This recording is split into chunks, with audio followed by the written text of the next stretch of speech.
এই BD NJ বানাই তারা ফাইল খারাপ পুরস্কার কথা কেন বললে? সেই আসসালামু আলাইকুম। তো আশা করি সবাই ভালো আছেন। তো ভাই বর্তমানে প্রবাসীরা যা করতে আছে এটা আবার একটু অতিরিক্ত করতে আছে ভাই, ঠিক আছে? অতিরিক্ত কিছুই ভালো না, সেটা যাই হোক। অতিরিক্ত মানে চিনি খাওয়া ভালো না, অতিরিক্ত মিষ্টি খাওয়া ভালো না, ঠিক আছে? এটা কিন্তু সবাই জানে। তো বর্তমানে প্রবাসীরা যা করতে আছে অতিরিক্ত, আসিফ নজরুল যাই হোক, উনি বাংলাদেশের আমরা মানি আর না মানি বা যেটা সত্য এটা তো আর মিথ্যা বলা যাবে না, তাই না? উনি বাংলাদেশে একটা সরকারি দায়িত্বে আছে, ঠিক আছে? উনি একটা সরকারি দায়িত্বে থাকা অবস্থায় এভাবে ওনারা জোতা মারতে আছে প্রবাসীরা যা করতে আছে ইডিয়েট করে ভিডিওগুলো, এটা কিন্তু ভাই ঠিক নাই আমার মতে।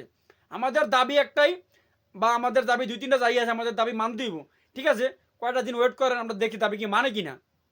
সেক্ষেত্রে তারা যেই মানে ভিডিওগুলোতে জোতার বাড়ি দিতে আছে, জোতা দিয়ে মানে ইডিয়েট করতে আছে, এগুলো তো ভাই ঠিক না ভাই। এটা কোন ধরনের ভদ্রতা?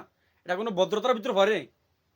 আর যে কাজগুলো করতেছে ওদের কি পারিবারিক কোনো শিক্ষা আছে কিনা আমি জানি না ভাই। ভাই যারা এই কাজগুলো করতেছেন এসব কাজ থেকে বিরত থাকুন, ঠিক আছে? সর্বশেষ আমাদের দেশ সবার আগে, ঠিক আছে? দেশের ক্ষতি হলে কিন্তু ক্ষতিটা আমাদেরই হইব, কথাটা সবাই মাথায় রাখেন, ঠিক আছে? এইসব যারা করতেছেন ভাই এগুলো আর করেন না, ঠিক আছে? দয়া করে এগুলো বন্ধ করেন।